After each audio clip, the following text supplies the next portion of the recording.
ahoy, hoy, hoy, ahoy, hoy, hoy, 2,000 years later. hoy, ahoy.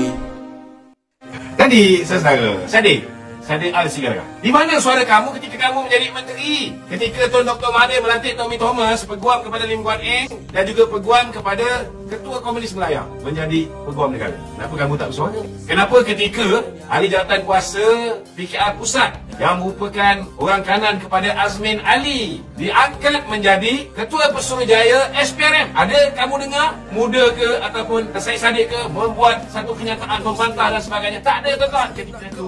Sebab atuk dia jadi PM.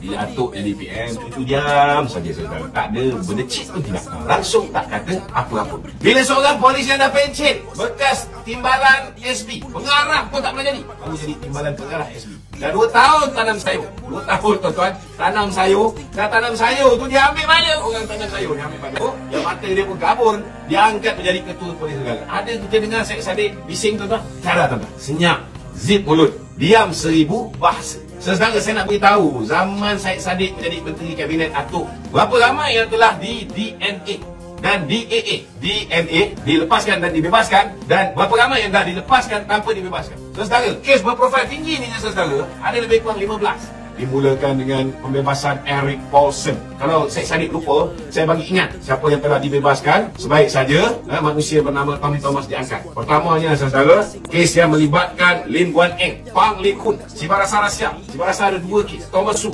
Hassan Karim yang cakap banyak sekarang ni, dia pun dilepaskan zaman Tommy Thomas. Kemudian kita lihat Zuna, Tamrin Ghaffar, Fahmi Reza, Chong Chen Jin. Begitu juga dengan Julian dan Siti Kasim. Jangan lupa Siti Kasim kawan balik, kawan dancing kepada Tommy Thomas, dilepaskan. Sahabat kita saudara Rafizi pun lepas zaman Tommy Thomas. Kita lihat Haris Ibrahim, kita lihat 2 orang yang terlibat daripada DAP juga kes LTTE, dilepaskan. Ada kita dengar Syed Saddiq ke ataupun kawan baik Tommy Thomas Ambiga ni membuat sebarang bantahan dan turun ke jalanan dan nak buat desakan supaya didakwa semula. Mereka-mereka ni ada? Tak ada. Malah bila mahkamah memutuskan supaya kes Muhyiddin Yassin, kita faham kes Muhyiddin Yassin ni 4 kes dia ada 200 lebih juta ni, dia lepas pasal apa? Sebab dokumen ni cacat. Ada pernah Syed Saddiq kata, kenapa pihak Jabatan Peguam Negara tidak meneliti bagaimana boleh berlaku kecacatan ke atas dokumen pendakwaan yang boleh menyebabkan mahkamah tenang kes ni macam tu je?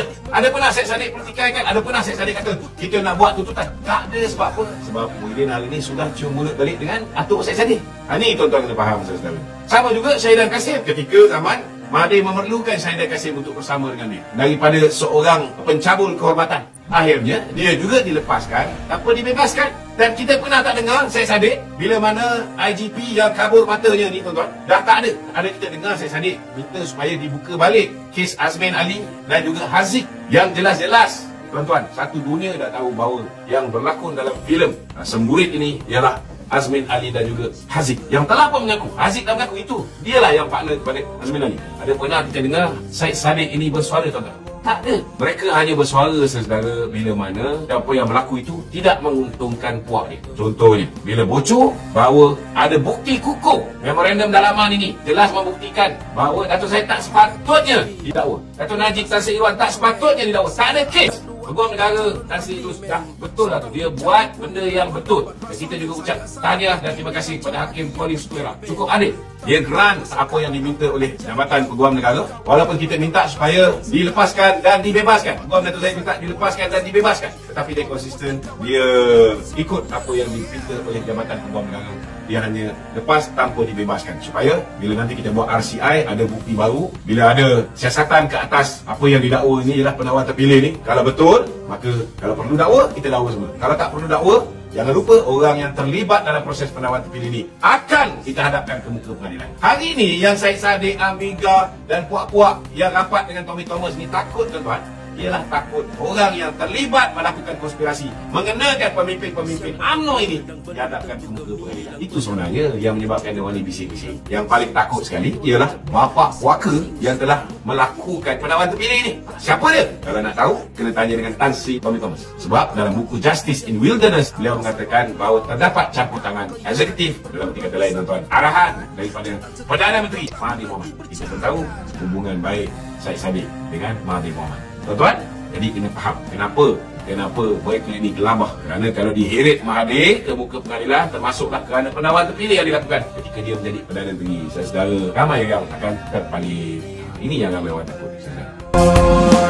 Prinsip dah lebur, dah macam kartun.